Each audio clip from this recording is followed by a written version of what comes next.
Hi, Christopher. Robert. This is the second of two dialogues that we're taping consecutively, which will explain why some of our clothing may seem familiar, at least in my case, to people. And I think I plan to use this fact defensively. Should my mind seem to weaken, it's 2 consecutive hours of discussion/debate with Christopher Hitchens is something that no one should have to do. It's strenuous, but thank you. I think we persist. What'd you say? I said thank you. I think. Yes. No, I meant that in a nice way. We'll get to the stuff that I don't mean in a nice way shortly. In fact, let's start with one. The one thing. Okay, we're going to talk about religion now, and one thing I've always wanted to ask you is about the subtitle of your well-known book, "God is Not Great," which is I think it's either How or Why Religion Poisons Everything. Yes. Probably How, right? And I've often wondered how literally you mean that. I mean, you don't mean I shouldn't drink this glass of water because everything has been poisoned by religion, right? You're not taking it quite that far.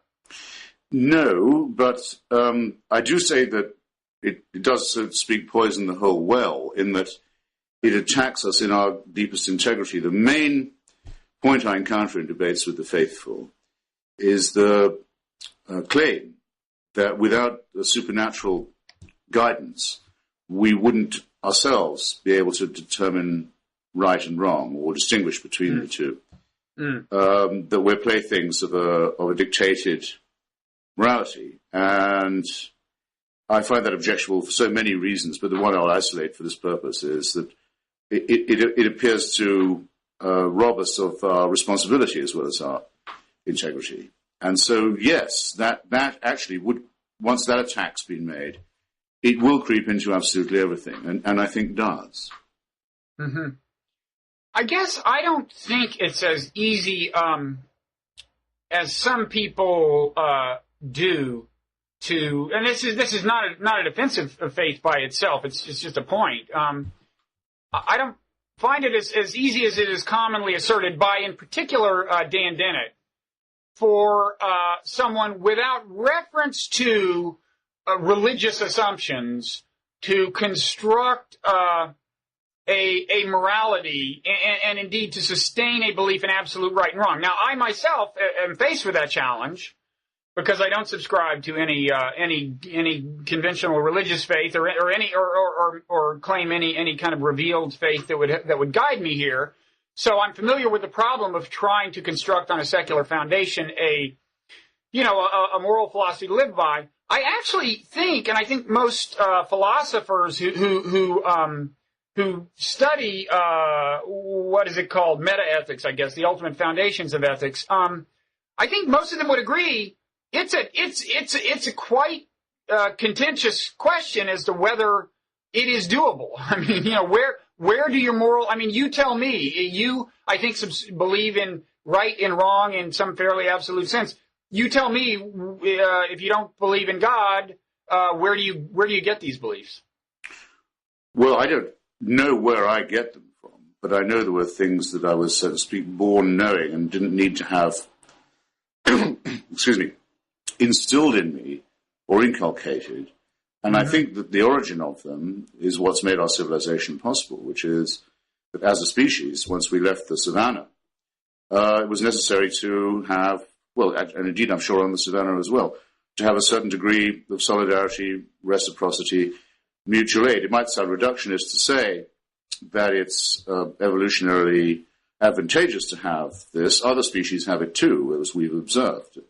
They have families, they have solidarity in the face of enemies, they care for their children, and so for their young, let's say. It's not peculiar to us, but we have a special awareness of it, and we seem to have a revulsion to the same sorts of things. In other words, to keep it at the primitive level for now, I mean, incest and cannibalism, say, hardly need to be forbidden by any religious code. Some religious codes actually almost mandate them, but they don't last for very long because people who practice incest or cannibalism won't make it. Those societies will collapse, or those tribes will collapse. Now, some people would want to say, I suppose, this sounds a bit cold or a bit mechanistic. I mean, what of altruism and so forth? Well, I can't tell you either why it is that I get pleasure from making a blood donation. But I do. I enjoy doing it. I feel I've done a good thing. Makes my day. In addition to that, I haven't lost a pint of blood, or only for a few minutes. I regain it with a strong cup of tea. But someone else has gained one. And I happen also to have a very rare blood group, so I have a general interest in the blood donor system continuing to function. I don't think there's any need to involve a supernatural being in this, and if there is, then you have to explain why that supernatural being so often wants you to do immoral things. He'll tell you, you must destroy not just the Amalekites militarily and the Midianites, but you must kill all their children.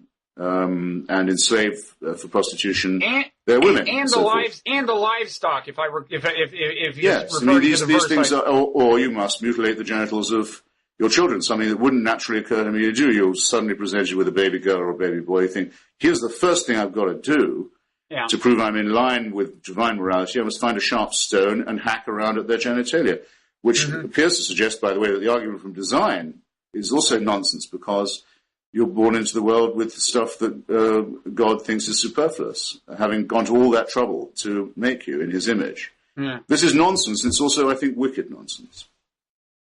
Yeah, he could have saved himself some trouble by just could. So just redesigning the order. What's obvious to me is, therefore, supernatural morality is not, in fact, supernatural. It's the projection of the man-made onto other human beings. Yeah, I certainly don't deny that. I still think it's not so easy to construct an airtight absolute morality from purely secular premises. Again, I'm in a position where I have to try myself. It just doesn't seem that easy. I mean, you said that there are things that for whatever reason feel good. Well, I think the knowledge that we're designed by natural selection should lead us all to cast some suspicion on all the things that naturally feel good. I mean, there's reason to believe that rape under certain circumstances, and certainly killing under certain circumstances that most of us would not applaud, is natural, and that the impulse to do it is natural. That doesn't mean we should obey the impulse, right? No, when I say it makes me feel good, of course, I don't just mean it gives me a bang, because there are things that I've enjoyed doing that I've also felt bad about doing. I don't think I necessarily want to specify, but I'm sure anyone... Feel free. I'm sure all the customers know roughly what one's talking about, the various kinds of opportunism. But it's a strange thing. One definition of morality, as you know, is what you do when nobody's looking. Conscience is one word for it. That's the one that C.S. Lewis preferred. Adam Smith called it your unseen auditor. You feel that you don't want to be looked at askance by someone you don't actually know, but you can imagine taking a bit of a dim view of what you're doing. There are various attempts at it, but it does seem to be, except for the proportion of socio and psychopathic people in the population, who either get positive pleasure from unkindness to others or who don't realize that other people are also important. These presumably also are made in God's image and or are, I would prefer to say, the product of natural selection. But for ordinary discourse, I think it's enough to say that children indeed can be seen to have some innate sense of fairness, of what's cruel, of what's nasty, even though it may need some reinforcement. Yeah, but of course we're using cruel and nasty as if the definitions were self-evident, and the whole problem of metaethics is to come up with a premise about what is good to begin with and then build on that. Now, I myself am a utilitarian because I think it's just about self-evident that human happiness, human welfare is a good thing. Yes. But I think if you don't posit something like that, I don't know where you go. And I kind of doubt, although I don't know that you would call yourself a utilitarian. So I don't know where you get your premises. I find utilitarianism a bit thin, but I'm perfectly willing to have as common ground that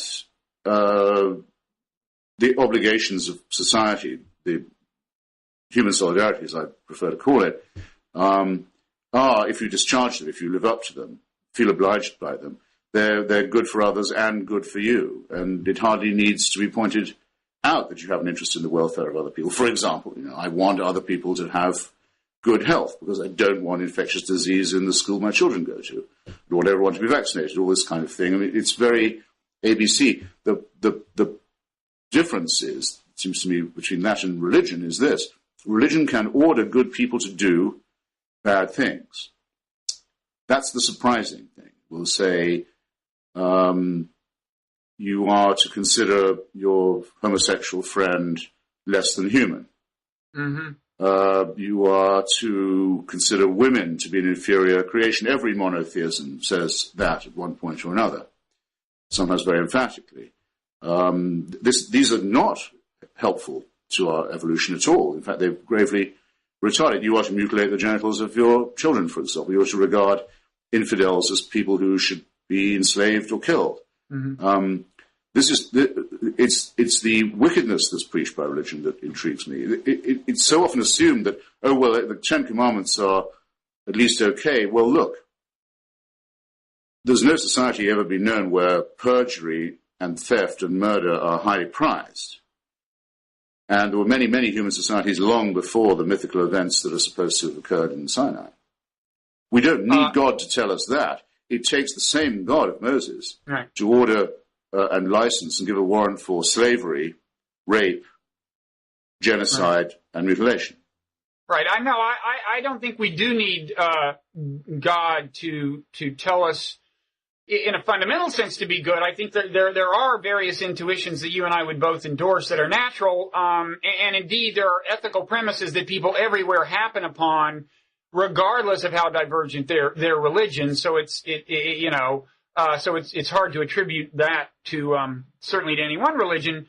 But I think maybe where we differ is the question of whether religion is necessary to do bad. You're right that religion can order people to murder.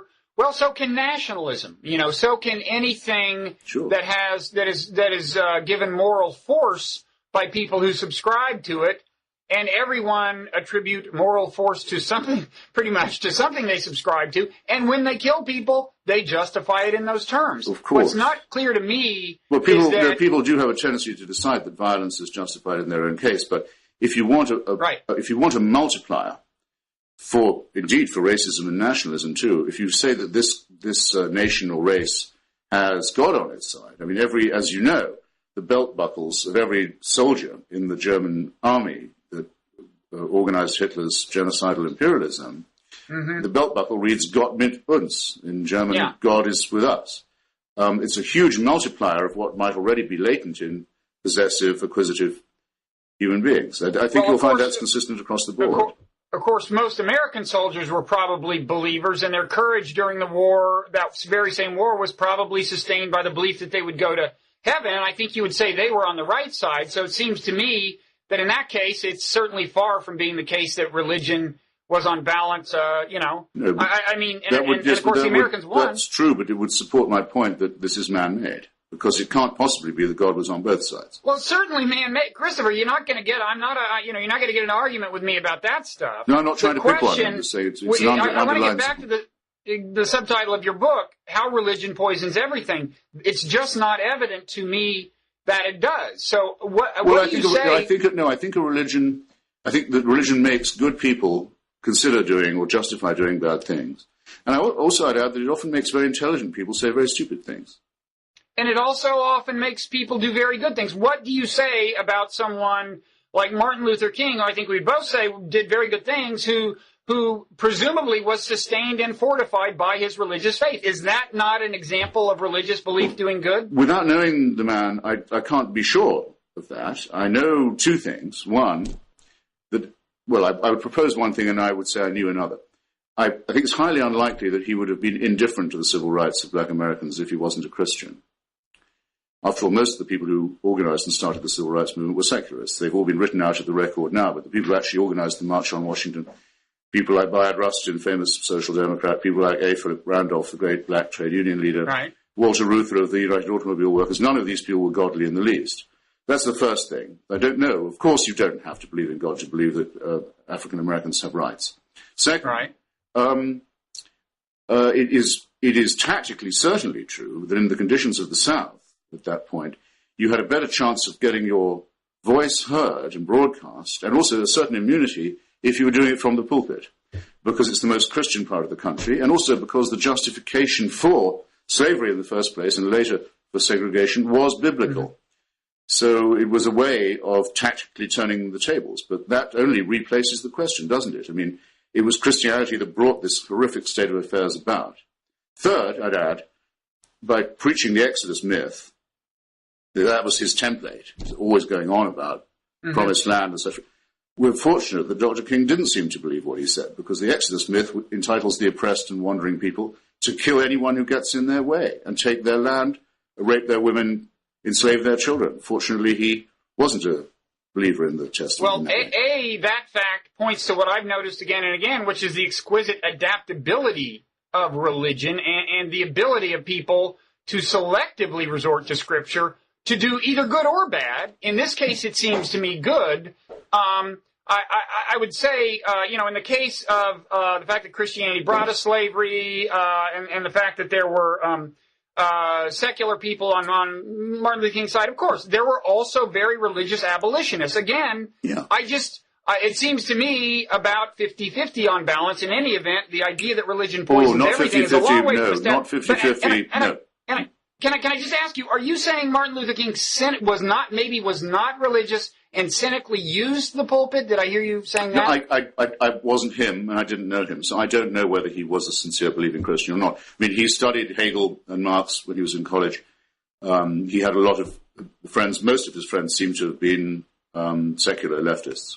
Well, I don't know if he wasn't so. What he thought when he was alone, whether he really prayed and really believed prayers were answered, I have no idea what he. If he'd confined himself to praying, he certainly would have got nowhere. I haven't heard you. I have to say you're wrong about 50-50 with abolitionism. Centuries of Christian-endorsed slavery, and then a few decades where a minority of Christians finally decide that this is intolerable. But the people who founded the American Anti-Slavery Society, for example, Benjamin Franklin was a member, Thomas Paine was a member. These were not believers.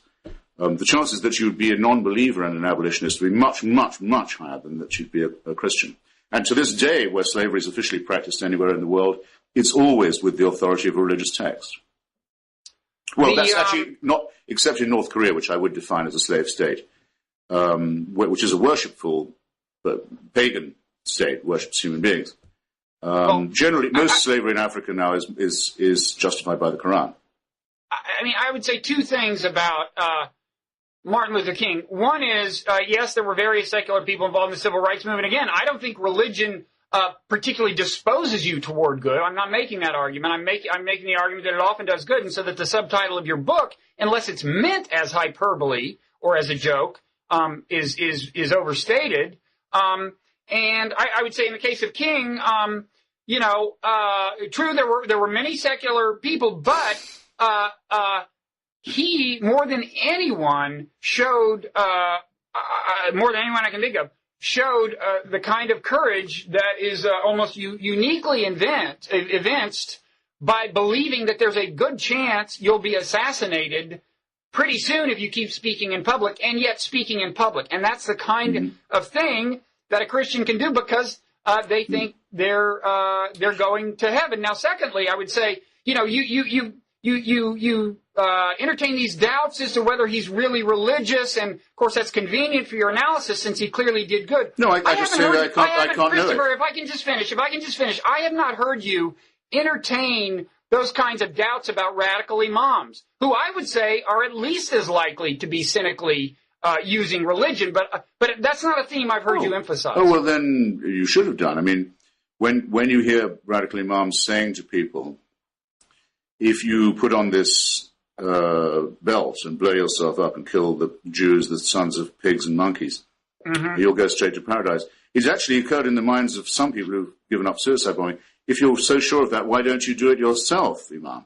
Why don't you? Of course, I think that au fond, at bottom, all religion is partly hypocritical and partly racketeering. I just don't say that it all is. Now, just back to King for a second. I don't know that he was a true believer. I can't know that. He was able to give sermons that would stir even someone like myself. I can say that much. what you said about him, though, and his willingness to die for his beliefs, could just as well be said, and was often said, of heroic communists, including in the South, by the way, where the American Communist Party's most shining record is in the civil rights movement. What does that say to you about American communism? It says nothing to me. I suppose it stands to their credit that they did do that, but it proves exactly nothing about the doctrine of communism, or their heroes in the Spanish Civil War, or the resistance to Hitler, and so forth. I mean, you could easily say it, but it would be trivial. I'm not saying religion is a prerequisite for good or courage or anything else. You're the one with the subtitle, Why Religion or How Religion Poisons Everything. Yeah, and I've explained why I think that's so. I think it's an attack on our integrity. It says that we are the playthings of the supernatural. Well, right. That we're excused our own responsibility, and we wouldn't even know right from wrong if it wasn't for divine ordination. Revelation. I think that makes us contemptible. It makes you a slave right there. And if you're a slave, then all the pleasures of art, which religion has contributed to, music, which it's contributed to, so all of these things are transient because you're by definition an unfree person. So I believe that the crucial emancipation that every individual and every society ultimately has to make is from religion. There. I'll say it all again if you like. Well, no, you don't have to. And in a way, the reason I dwelt in the beginning of this dialogue on how it is that a secular person goes about constructing an ethical system was to establish my belief that basically pretty much everyone gets by in life on the basis of some beliefs that they actually can't prove, okay? And in that sense, it's not strictly rational. And in that sense, religion is not uniquely irrational in helping people provide themselves with a foundation for ethics. Now, forgive me, but in the various things you said in response to my questions, I did not hear any kind of coherent argument about why you should trust certain moral intuitions or why X is good or Y is good. And I'm really not sure you've done the work to permit yourself to say that whereas religious people have to accept something on faith or something they can't prove, you get by in life without anything of that sort. It's not clear to me that that's the case. So if what you're saying with that subtitle is that religion uniquely keeps us from having an entirely rational foundation for our lives, I beg to differ. I think almost no one has an entirely rational foundation for their life. And I fear to say that maybe one of the people who has the best case for having one would be someone like Nietzsche. I mean, I think it's certainly internally consistent to say that nothing is morally self-evident to you, and in that sense rational. Right.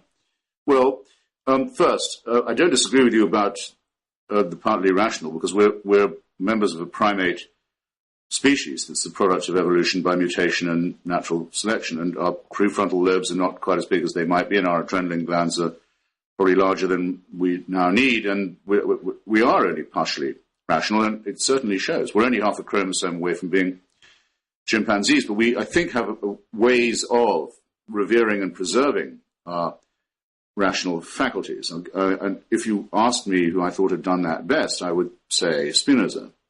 Spinoza's ethics are very persuasive, and they're not derived from anything that comes from divine revelation or the supernatural. This is whose ethics? I'm sorry, whose ethics? Spinoza, first known as Baruch, but then when expelled and excommunicated and condemned, ostracized by his synagogue in Amsterdam, and condemned by all the Christian churches in Europe as well, became Benedict Spinoza. A pantheist by common description, right? Yeah, well, yes, pantheism is the only way. He's not even a deist. I mean, he says that God is sort of everywhere and everything. Right. He repudiates the idea of a personal God. Then the second very intriguing question, what things can we say are true for all time? Now, what most people have hit upon is the golden rule, sometimes known as love thy neighbor, sometimes love thy neighbor as thyself, which I think is, by the way, impossible, and even immoral, because it demands something of you can't do, so you'll have to go on failing, so therefore you'll have to feel guilty. No one's going to love people like they love themselves and their own families, so it's guilt-inducing and coercive. Or sometimes stated, as it was by Rabbi Hillel and Confucius, long before any monotheism by Confucius in the Analects, don't do to another person what you wouldn't like done to yourself. Now, is that really true for all time and all people? I would actually say not. I mean, it's only as good as the person saying it, for one thing. I mean, well, wait. I don't want Charles Manson to be treated as I want to be treated. I don't. There are a lot of people I think should be treated worse than me, and I could give you persuasive reasons why I think that's so, but I couldn't say I'd found an absolute truth, and neither can any religious spokesman do that. Of course, the way people get around that is they say that I would not ask myself to be treated, to be kept out of prison if I murdered people. And so they maintain an internal consistency while subscribing to the golden rule. But you're right. That's why subscribing to the golden rule by itself will get you nowhere, because people are very good at thinking up reasons to exclude people. I would call that casuistry. What's that? I wouldn't call it consistency. I'd call it casuistry. And when you're talking to people like that, they already have all the information they need, so that every new thing that is discovered or thought, they say, oh, actually, that was always in the Bible all along. There's no nourishment in a discussion of that kind. It's the same as saying those who are without sin, only those without sin can cast the first stone. It's a completely preposterous idea, as is the idea of an eye for an eye, a tooth for a tooth. Both these extreme positions on morality are taken in the Bible, and both of them are utterly useless to us. One is savage and boring, and the other is insipid and inapplicable. I'm saying wherever we are going to find moral rules that are more or less consistent across time and societies, and we are very lucky as a species in that there's almost no difference between us. I mean, the variation among humankind is so tiny as to be almost not measurable. If we were dogs, we'd all be the same breed. So there probably is a likelihood we could find some code on which everyone would be able to agree, but we haven't, I think, quite done that yet. And one reason for that is that religion stands in the way. I'm never going to subscribe to Muslim morality. And I don't think anybody should. Yeah, I think secular people have just as much trouble disagreeing on morality as religious people, I believe, in my own experience. They don't invent difficulties where none exist. They don't say... You said earlier about Dr. King, how it shows how adaptable, when I said how good it is he didn't take Exodus literally. You said, well, religion's marvelously adaptable. What you mean is that there is a human standard to which religion eventually had better conform if it wants to be thought moral. For example, the Jewish prayer is supposed to begin every day for a man. Said, before we start, I just want to thank God for making me a man and not a woman, and for not making me a Gentile. Right? Now, how many Jews do you know who really believe that? I know some who are very orthodox who do. Most Jews say, no, that's terrible. You know, in order to be moral, I have to forget what God asks me to do. Yeah. You'll find that's true across every religion. Right, but as you said, you don't know many Jews like that in the modern world, even though it's a scripture that was once taken very seriously, which points to the word of God, man. I mean, you can change seriously or not. Yeah, but you didn't need religion to make people tribalistic, okay? You can go to hunter-gatherer societies who don't justify their hostility toward neighboring peoples by reference to the will of any particular god. People are just very good at tribalism, and when they're religious, it's manifested that way. But it doesn't have to be. And men are not bad at wanting to keep women as available chattel either, if they're left to themselves. Right. But to sanctify it with a divine warrant, wouldn't you say? Makes those things worse. Poisons them, in fact. To say this is not me. If someone says this, he says, I'm proposing today, tell you what I'm going to do. I'm going to go and blow up an old people's home in Netanya on Passover. Why am I going to do this? It doesn't sound like a very recreational, moral way to spend your day. I'm doing it because God wants me to do it. I've mentioned this to you before. I mean, if a Greek-American soldier blew himself up in his barracks or murdered his fellows, saying, I can't stand the fact that the United States policy is so pro-Turkish in NATO, you would not think that was a good enough reason, would you? But once it's been invested with the divine, everyone says, oh, my God, we've got to take all this very seriously. Yeah, but that's a good example. That's the indulgence I want to withdraw from consideration of wickedness.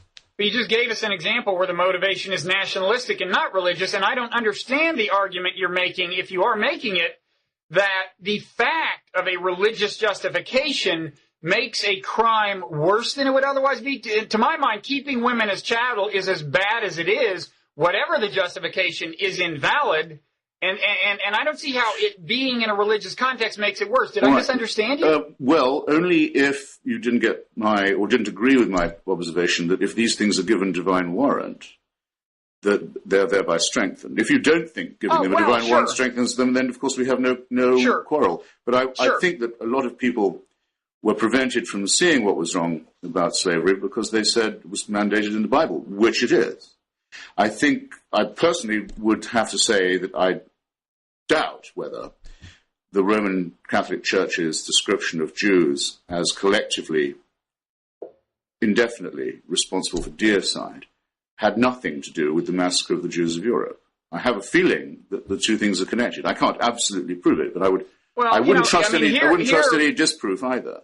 Here we have, here, ironically, I may be a better Marxist than you, although you have a richer background in that belief system, where I just think that, people create whatever ideological justification they need, ideology defined broadly to include religion, for what they are motivated to do by material, political, economic, self-interested, factors. And so there we just disagree, and there's probably no point in belaboring that argument. I certainly, German imperialism wanted to take the property of the Jewish people of Germany and dispossess them of it. There's no question about that, and of other countries too.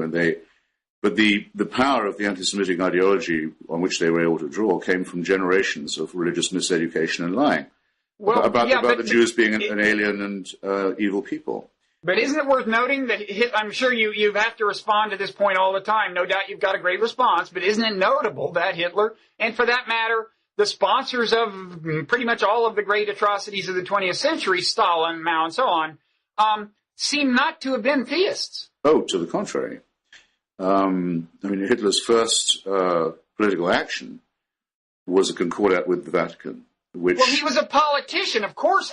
See, this is what I mean. You are so selective in when you decide to attribute cynicism to someone's use of religion, okay? In that case, the fact that he deployed religion for political purposes because he was a bad guy, you say reflected real religiosity. No, I didn't say that. I'm not denying that religion can be used to bad ends. It's ridiculous to say that he was secular or atheist. Otherwise, why would the German Army belt buckle have said God on our side? Why would to inspire I'll take soldiers a trivial point. Who were themselves religious, I'll take a trivial point. Hitler's birthday was celebrated from the pulpits in Germany by order of the churches every year of his time. Of course, but that doesn't reflect on his own true religiosity. Don't call him secular then. I only know of one place in official Europe.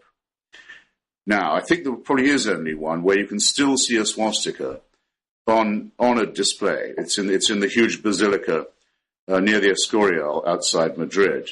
That is, among other places, where Franco is buried. It was built with slave labor from the Republican losers of the Civil War. There's a swastika on the ceiling when you look up to honor the German contribution to the victory of Catholic Spain over atheism.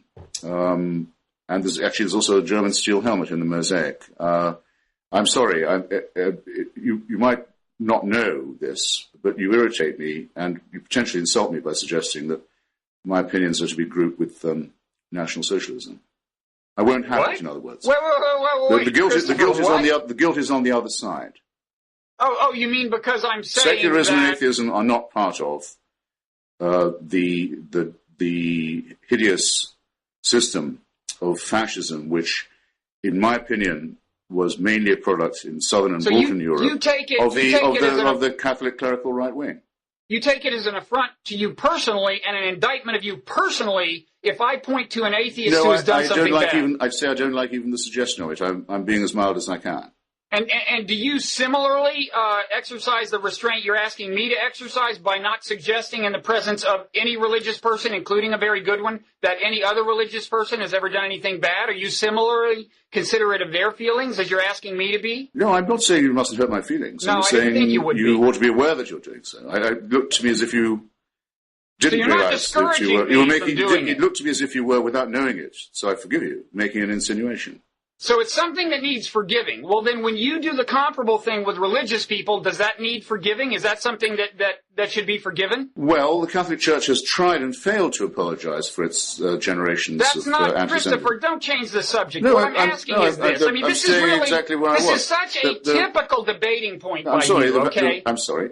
If there was nothing in what I said, the Vatican wouldn't have kept on trying to apologize for its years of anti-Semitic propaganda. I mean, it wasn't until 1964, nearly 30 years after the Nuremberg trials, 20 years after the Nuremberg trials, that they said that they no longer accused the Jewish people collectively of deicide.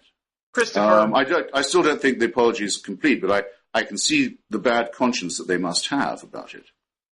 Now, you say that's just political opportunism, the alliance between Hitler, Mussolini, Franco, Salazar, all the other dictators, and the church. I say it's not. I say it's the product of a long period of telling people who might not otherwise have got the idea, in every Mass, every Easter, that the Jewish people were their enemies. I think you can't do that and not expect bad behavior to be a consequence of it. And you just brushed it off and said, oh, well, people just make up ideologies to suit them. Actually, it wasn't very evolutionarily helpful for Jews to be driven out of Europe and murdered and their property taken. All societies that do that fall into ruin. Christopher, well, you said you were utilitarian. Christopher, what point are you making? Who said it was? Well, I'm saying your utilitarian point seems a bit thin in the face of that, doesn't it? What? But these things are just invented as and when. Christopher, can I talk? Do utilitarians believe that everything that happens is for the good? Is that what you think a utilitarian is? No. The utilitarian principle is most famously encapsulated as the greatest happiness for the greatest number. That is what is to be desired, not what always happens. No. And I'm saying it's no less likely to happen under religious auspices than under secular auspices. I mean, these periods of history you're talking about are periods back when virtually everyone was religious. Pretty much every good thing and bad thing that happened was done by a religious person. But I just have to return to this silly point you brought up, where because I pointed to an atheist who'd done something bad, you turned around and made it sound like it was some inexcusable affront to you personally. And then I said, well, wait a second. When you do a comparable thing to a religious person, in the presence of a religious person, complain about some crime perpetrated by a religious person, should they be equally offended? And you went off on some weird tangent. I just don't, that's just a silly distraction. I mean, do you really think you should reasonably be... I think you'll find that the digression is your fault. I said that I thought that a long religious preachment, in this case of anti-Semitism by Christianity, had terrible consequences, had made good people behave badly in a very epoch-making way. And you appear to say in riposte that the main preacher of that evil, Adolf Hitler, was in some way of my way of thinking about religion. I had to say I thought that was A, wrong, and B, without becoming tearful about it, more insulting than you might want to be. I mean, if you should either say if you think that Nazism is a version of secularism, if you think so, or not, but don't try and just imply it. As for taking offense, look, man, I mean, every day I have to listen to religious people saying that the teachings of Darwin are false, that Jews should be killed, that homosexuals are wicked, that women... I mean, if I was insulted by this kind of thing, if I took offense, I'd have no time to do anything else. It's they who say they have the right to threaten me with death for offending them who are the problem. Don't try and put me on all fours with that either, please. Well, I'm flattered that you feel a need to distract us from the actual issues. I don't know. I think that was a digression. But I think you started it, but I think it was worth having. Okay, so in the future, no one in a debate with you about whether religion is on balance a good thing or a bad thing, and by implication whether non-belief is more likely to be a good thing than a bad thing, will be allowed in your presence to point to anything an unbeliever has done that is bad. I can see how those debating rules would favor you, and I don't blame you for advocating them, I will put myself in the safekeeping of the people who watch this item. You will be in good hands, and I'll ask them to write in if they say that you have summarized my opinion correctly. Christopher, you don't have to worry. I assure you that on this issue of religion, you have many more followers on this website than I have. I've done the empirical work. It's not a matter of a vote. The commenters will be overwhelmingly on your side, and if that's your primary goal in life, you have arrived. No, I wouldn't say that it was. Anyway, I don't think that I should take any more time with this. I'll just put myself in the keeping of the audience and see if anyone thinks you summarized my opinion correctly. Okay, so we can move on then? Well, what choice do we have? Okay, so let me give you one example. I take you to be saying that there's something inherently bad about the irrational influence of religion, and I would like to move the subject soon to the question of how should we confront, what strategically should we do about cases where undeniably religion has become intertwined with bad and does help motivate people to do bad, which I certainly don't deny. But first, I just want to clarify the meaning of your subtitle and your position on the intrinsic badness of the irrational influence of religion. I just want to give you a case where I think the irrational influence of religion was good, and let me know, A, if you agree, B, if you find that inconsistent with your thesis. I was raised a Southern Baptist, in El Paso, Texas in the early 60s. This is around the time that the Civil Rights Act was being passed, and it was, Texas was certainly not the state where it was most popular. And there I was, a 7 or 8 year old or something, subject to the irrational influence of the Southern Baptist Church. And what was going on in that church was that every week in Sunday school we sang the song "Jesus Loves You," which includes the words Jesus loves the little children, which includes the words "red and yellow, black and white, they are precious in His sight." And I cannot imagine that did not reinforce in my mind the idea that black people are just as valuable morally as white people. It reinforced it in an irrational way. It wasn't like a logical argument. It was drawing on my irrational devotion at that time to God. It seems to me that was a positive effect of religion, and I think I could point to many others, not to mention all the people working in soup kitchens under religious inspiration and so on. But A, do you deny that's an example of the good use? No, not at all, any more than I would deny. I mean, some people appear to say that if it wasn't for their belief in God, they wouldn't be giving money, say, to charities in Africa. Okay. I mean, I find it an alarming admission. They say it's because I'm a Christian that I do it. And I say, what, if you lost your faith, you'd stop caring about Africans? I never quite understand that. But let's say, I grant it happily, that some people make that their reason, and perhaps it gives them an additional motivation. I'm quite content. I take them at their word. My challenge on this point is the following. I'm sure I've tried it on you before. If I haven't, I'll try it on you now. You have to name a moral action or an ethical statement made by someone of faith or because of their faith that couldn't be made by me as an unbeliever. You won't be able to find one. And if you're telling me that without that verse, you would have thought, well, when it says Jesus loves the children, in itself a meaningless statement, but surely that doesn't mean black children. If you're saying otherwise, you might have thought that. I leave it to you to say so, but I really doubt it. I mean, the corollary to my point, by the way, the corollary question, find a moral or ethical statement that an unbeliever couldn't make or perform, is think of a bad thing done or said by a believer because of their religion. Now, you've immediately thought of one, and so has everyone who's watching this. But I love these games. For example, the Reverend Bailey Smith, some big mouth idiot who was Jerry Falwell's deputy, once made an anti-Semitic statement that I thought was factually true. Shall I tell you what it is? Sure. God doesn't hear the prayers of a Jew, he said. I couldn't agree more. I don't think God does hear the prayers of a Jew or anyone else. Right. So you can, if you're a religious person, make a ridiculous statement that is consistent with some of the rules of rationality. But it's more likely to be a coincidence, I'd say, than anything else. So you asked me if I could name a moral belief held by a religious person that could not be held by a secular person. Moral action taken or statement made, yes. And can you name for me an immoral action taken by a secular person that could not be taken by a religious person? No, I think I'd have to accept that. It seems like we're even, and my point is sustained. But we don't say that our morality is necessarily superior. We simply say that the reliance on the supernatural is superfluous at best and can and can lead to wicked things. I've already instanced that you refuse to take me up on it. Centuries of Christian preaching against the Jews, which I said, in the end, that was going to lead to evil. And you didn't take me up on it then, and you haven't since. You said, oh, well, that kind of thing could happen anywhere. I don't think so. It's a long inculcation of simple people with evil falsehoods in the name of a religion. Now, religious doctrine does have some enduring effect. I'm not the most simplistic kind of, Marxist in that sense or materialist in that sense.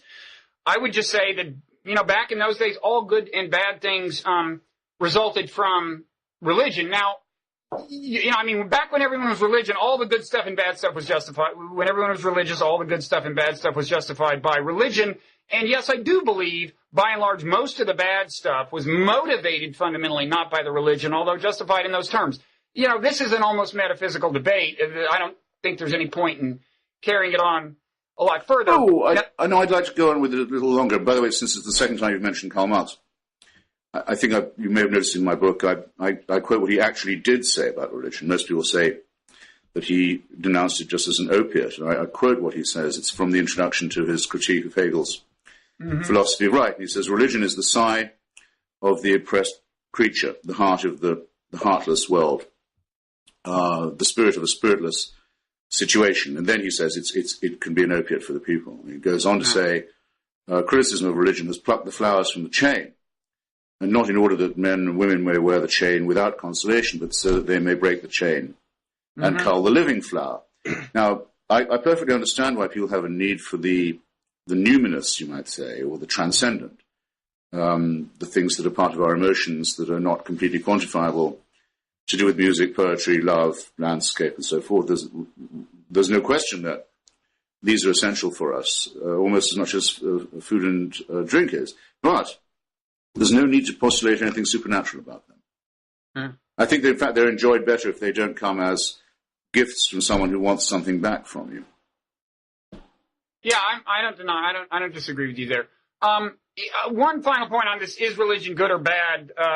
Where I would say essentially neither. It's about equally capable of both. But you in your book you recount this question. I guess Dennis Prager confronted you with, where he said, "Admit it. If you're walking down the street, it's dark, and there's nobody else. You see a stranger approaching out of the shadows. Could be, would you rather be a religious person or not a religious person?" Yes. Right?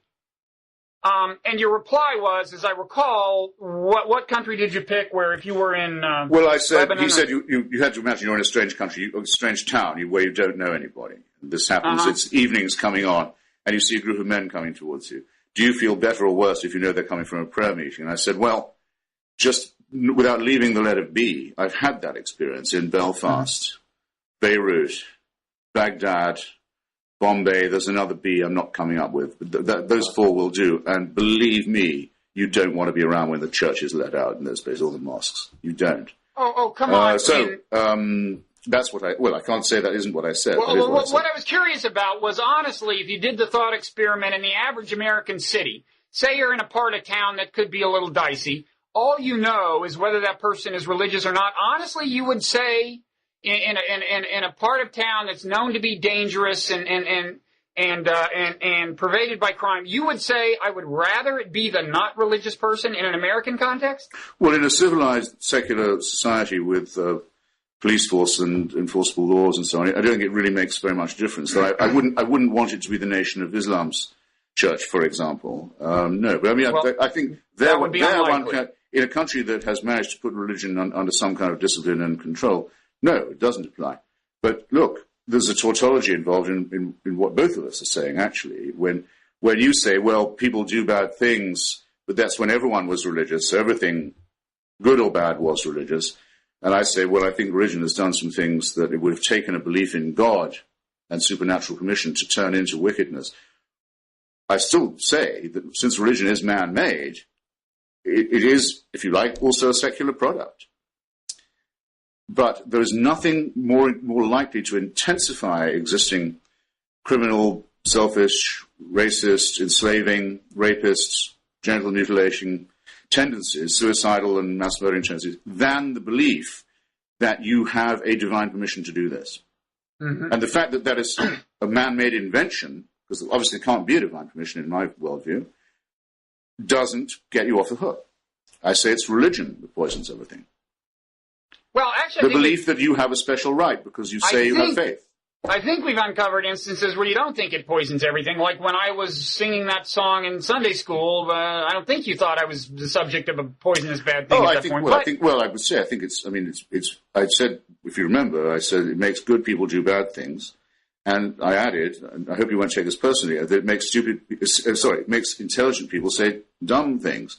If you're telling me that on singing a ditty, it says that Jesus loves all the children and this must mean black kids, that had a real effect on your mind, I'll have to take your word for it. But I mean, I can't believe that such a thing was necessary for you. And I think you do yourself no favor. I was 8 years old. I guarantee you it did. It was the I would say benign use of the indoctrination of a child. Well, then you're going to have to accept all the Christian churches that said there are no black people allowed into this church, and God separated the sons of Shem, Ham, and Japheth. No. You see, again, you have to accept them. If you're going to take credit for one, my dear, you have to accept the responsibility for the rest. Christopher, and I'm sorry, I actually don't really believe your story. I don't think that came as a revelation to you, because there's no such person as Jesus. He has no particular attitude towards children, except he thinks people should leave their families and follow him. They didn't stress that in my Sunday school, I would say, by the way, denominating those children by color in the hymn is a bad idea to begin with. So, but why not just say he likes all the children, even though he didn't? Christopher, when you say I have to accept the bad with religion with the good, I do, because remember, I'm not arguing that religion is more good than bad. You're the person with the burden of I'm showing. Not clear to see what it is you are and this arguing. explains why you're straining in these cases. Well, no, you're the one with the burden of showing that religion always has bad effects. That's not. No, my burden actually isn't that. My burden is that everybody knows what I think and also how, and I keep saying it again and then giving, I think, ever more beautiful and elegant illustrations of it. But it's very difficult to argue with someone whose position is not disclosed. You don't tell me whether you think religion makes people behave better or not. You don't. You have said you don't believe in the supernatural, but I'm not clear what you do think. You don't have to think anything, but it's very difficult to go around with you when I don't know what your views are. Oh, I've tried to be as clear as I can. I think that in both my book Nonzero and my book The Evolution of God, I've argued that there is a moral direction to history along at least one dimension. And I won't get into it even to bother explain what the dimension is. B, I think that it has some of the hallmarks of purpose in a way that doesn't necessarily imply the existence of a conscious designer, intelligent being, God. Could be that there's a God who set it all in motion in a kind of deistic way, but my view of history itself is materialistic and doesn't appeal to intervention or anything. In any event, I believe that there is a moral direction to history that helps me orient my life, and in that way provides some of the sustenance that religion provides for people. So maybe I'm religious, even though I'm agnostic on the question of whether there's some being behind it all. That, in a nutshell, that's my position. That it could or could not be the case. Well, I mean, I don't quarrel with that, but it's hard to argue with. I think, by the way, if you care, of course I've looked at your book about the evolution of God, and I should tell you, I mean, I've had I say it in my book as well. I mean, the hardest thing for me to give up when I stopped thinking like a socialist, not entirely stopped thinking like a Marxist, but when I found I couldn't make it match observable reality anymore. The hardest thing to give up is teleology, is the idea that the future can be better or will be, or simply in some way ought to be, that we are on, that our own evolution is an upward curve rather than just a blip. It's very, very difficult for a human being to give that up. But if you think what you just say you thought, I have not given it up. The collapse of European civilization into barbarism in the 20th century and the enormous role played by religious superstition in that collapse, the Counter-Reformation, the Crusade, the number of times that civilization was on the march in Europe and was retarded terribly by faith, by the Inquisition, by the Crusades. It makes it to be absolutely impossible for you to say that religion has been anything more than slightly modified in its barbarism by the achievements of science and by the exercise of ordinary humanistic morality. Well, first of all, although my belief is that religion does about as much good as bad, my argument about teleology doesn't presuppose that at all. They're unrelated. And so I don't want to bore you with it, but they're just not relevant. You mean the evolution part has nothing to do with your belief in the innate goodness or badness? That seems to be a hard separation to impose upon yourself, but that would be your choice. I didn't hear you say anyway, how is it to be quantified? I mean, for example, if I say what I'm sure of, which is that millions and millions of children's lives have been stunted and poisoned, to coin a phrase, by being told they're going to go to hell if they play with themselves or if they become Protestants or, as the case might be, Catholics. I mean, there's no way of quantifying how much harm, how much misery that's done, is there? I mean, we can sometimes do body counts of things like the 30 Years' War and so forth, but it's very, very crude. We don't have a means of quantifying the evil that a religion has done. It's very hard to quantify the good. Now, in your book, you generally ignore the good and only focus on the evil, so it's extremely hard to do it in that circumstance.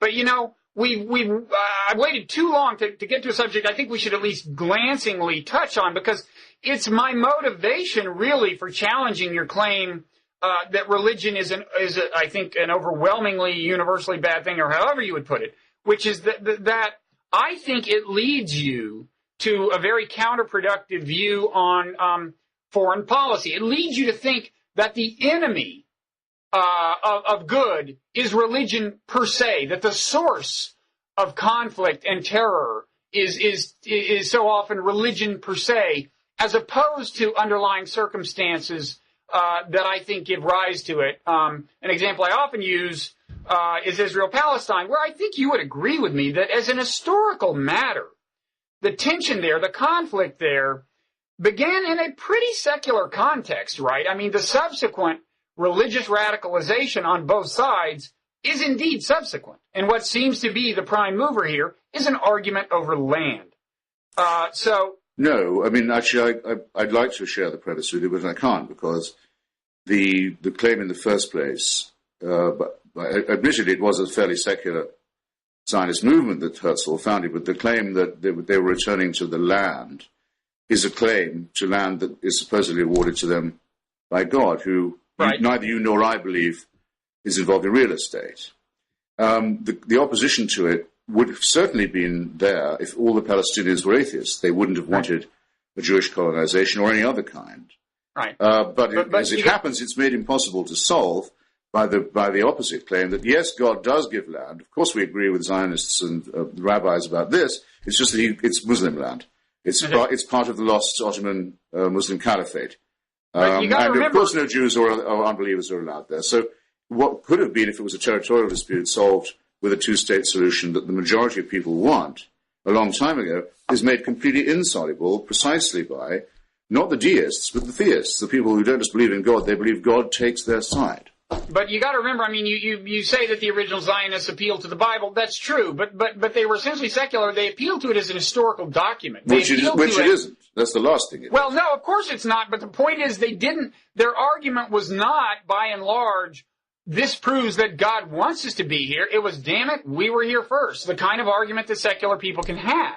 And in fact, a very conscious decision was made in the founding documents of Israel to make no appeal, if you read the Hebrew as opposed to some of the translations, to make no appeal to divine sanction. Excuse me, Robert, the Bible does not say they were there first.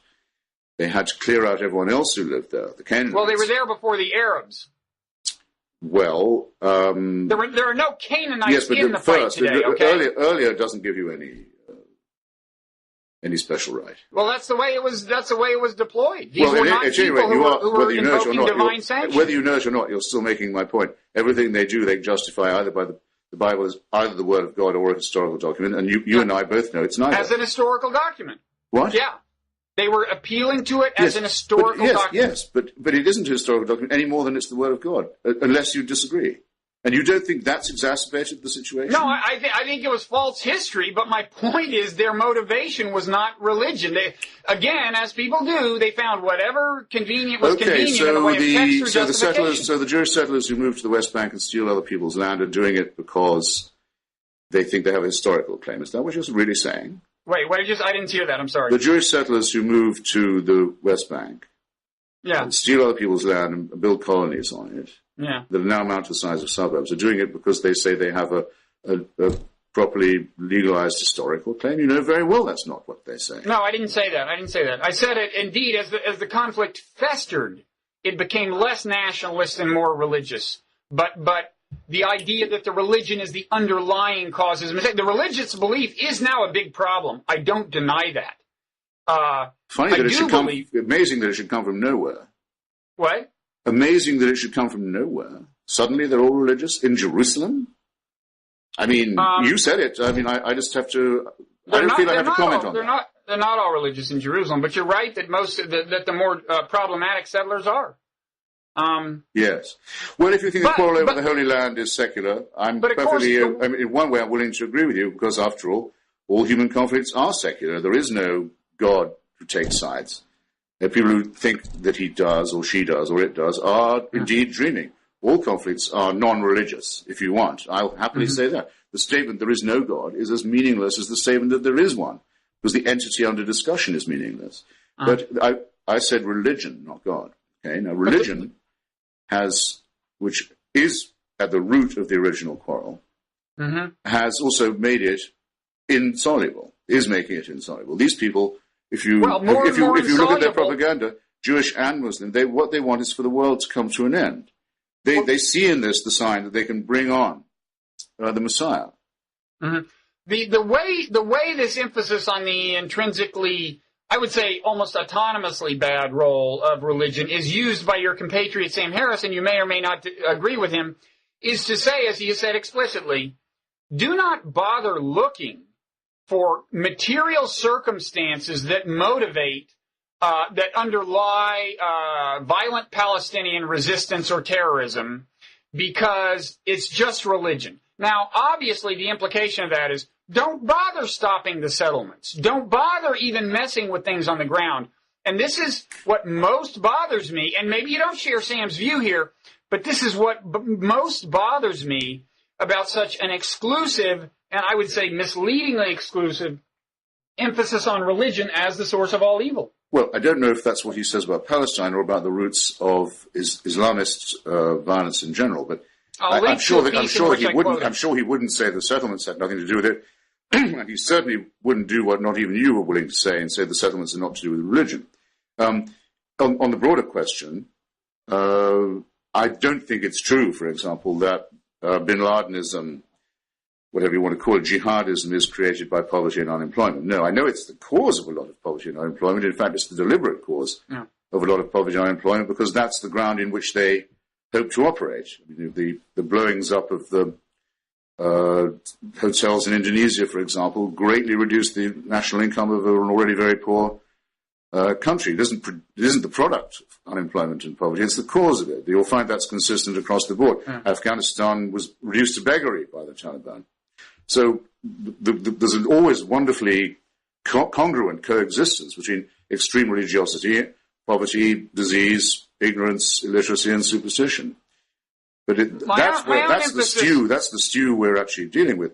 However, I think people who say, I'm going to kill you, that's my friend Fleming Rose, for example, who's the editor of a newspaper in Denmark, an Al-Qaeda cell in Chicago, Illinois, has been found to have been helping to plot the death of an editor of a newspaper in Democratic Open Society of Denmark. You're telling me they're doing that because they feel that their wage packet has shrunk? Come on. No, my own emphasis is really not on poverty, but it is on various material circumstances, and I'll link to the piece in which I quote Sam Harris saying, I think, don't bother to look for this, or any other such variable. We'll link, and if I'm wrong, we'll see that I'm wrong, but I'm pretty sure he holds that if you don't find, then I would consider you more enlightened. Well, I'm a very great admirer of Dr. Harris, and I'll give you an example of, without consulting him or having read his stuff, the government of Gaza is currently run by Hamas, a ruthlessly Islamist party which publishes the protocols of the Elders of Zion, an anti-Jewish fabrication, on its website, and calls for the destruction of all Jewish people and for the total Islamization of Palestine. Now, these people have been told if they'll drop saying these things, the embargo imposed on them by the United Nations and others, and the European Union, will be lifted. They'll be able to get building permits. They'll be able to have all kinds of construction and aid. The floodgates of help will open for the people of Gaza. But they won't do that. That's not a price. They'll keep people in Gaza in poverty and misery and fear because they will not give up their religious fanaticism. Well, you know what that's an example of to me? It's the way governing elites in general often sacrifice the welfare of their people. I would make a comparable argument about the relatively secular leadership in the West Bank of the Palestinian people. There are things they could be doing, but it would threaten the supply of money to them, and they're not justifying it in terms of religion, but it's still happening because elites are elites, and they're often bad. But, you know, as long as we're on the subject of Sam Harris, the one final, we're running over time, but finally, I said this to kind of you and Sam in Mexico when we had this debate in Puebla, which I guess we can link to. I mean, it was such a multi-party debate that people should not go there for the thrill of mano-a-mano combat. But no, indeed. But I said to Sam, I think I don't think I'm caricaturing your view when, I mean, Sam's view especially, but I think yours is, what we have to do, the priority has to be, expunge religion from the planet. And I said, so I think, Sam, your view is that if we will only, if we will run up to these Muslim extremists who are terrorists or who may be amenable to that or maybe leaning that direction, grab them, shake them, and say, don't you understand, your God doesn't exist. I think Sam's view seems to be that's a productive thing to do. I beg to differ. And it's, again, because I think religion is not intrinsically bad, and many of these people who have not yet made the leap to terrorism will not necessarily make it, but they're more likely to make it like all religious people of all persuasions, they are more likely to be fundamentalist if they feel threatened. So leaving aside the merits of the case, I don't think it's tactically a productive strategy. Well, I don't know of any instance of Dr. Harris going to the region and telling Muslims they must give up their religion, which is all nonsense anyway. He's been pursuing his career in neuroscience and building up a wonderful website called Reason, on which you can access almost all the debates and texts about the debates and debates about the texts of religion since human history began. So what you say isn't even a caricature. What I say in my book, since it's me talking, perhaps I can just discuss that. I say, if religion will leave me alone, I'm fine. I don't even want to have to know what someone else believes, as long as they keep it at home or within their family. But I know so many people now who live in the United States and Western Europe who have to go around under armed guard for things they've published that are novels, for example, or cartoons or editorials. Because Islam says, no, we will follow you home and we'll kill you because we think you've been rude to us. Now, if you don't see that that's a challenge, and obviously I can see from everything you've said before that you don't think so, then I think it's time to put up. That's not true. No, you have invariably in all our discussions, you said, to the extent that it's true, it's because people like me must have upset them. And I'm sorry. Come on. Anyone come can. On. Well, I don't make just the assertion. I simply say to anyone watching this, replay and see. You've never attributed the cause of any of this to itself, to its text, to its faith, to the preachments of the imams. It's invariably the outcome of some grievance that is inflicted upon them. No. This is a very, very, very dangerous parody of the real situation. No, the preachments of imams do matter, and it gets back to a point that came up in our previous discussion where in your critique of my op-ed piece about Major Hassan, I said his perception of the war in Afghanistan and Iraq had seemed to push him toward or onto a slippery slope toward terrorism, whatever. I said, you said no, he was pulled by this imam, this radical imam. I agree, he was pulled, and my point is American foreign policy should not give the imam the rhetorical tools to effectively pull people. So I'm not denying the role of religious preachment, of religious scripture. I'm saying, there's a lot of unfortunate stuff out in the world, including some in those categories. But I'm saying, to work with them intelligently, you cannot start with premises such as those that it is the subtitle of your book, that religion poisons everything. It manifestly does not. We do not have to eradicate religion in order to save the world. The homicidal ravings of al-Awlaki, the Imam of Major Hassan, are not the outcome of the attempt of secular democracy to defend itself. No, not many things aren't. They are many not. Bad things aren't. They are their own responsibility, and the responsibility for it is his. Mm-hmm. And one day, I hope we'll catch up with him. Okay. Finally, before I you'll then be able to say when he goes on trial, poor guy, he was driven to it by, who will it be? The editor of the Copenhagen paper, by Salman Rushdie, by Ayaan Hirsi Ali. They all just made his head buzz like a hive and forced him to tell people to shoot their medical colleagues, having taken a Hippocratic oath. Do you understand why I'm sounding like this? I find it hateful to think that you really did believe anything of what you just said. As I said in the previous dialogue, when I point to something that may indeed have encouraged someone to do something bad, like the Iraq War encouraging this Major Hassan to kill people, I do not mean to in the least alleviate them from moral responsibility or assign blame in a moral sense to America. I'm trying to illuminate the costs and benefits of policy. I'm trying to illuminate the costs and benefits of policy. And as I said last time, until we get better in defiance of right-wing propagandists at separating the question of blame from the question of impartial causal analysis about costs and benefits of alternative policies, we will be screwed. And I'm not sure I have your support in that campaign.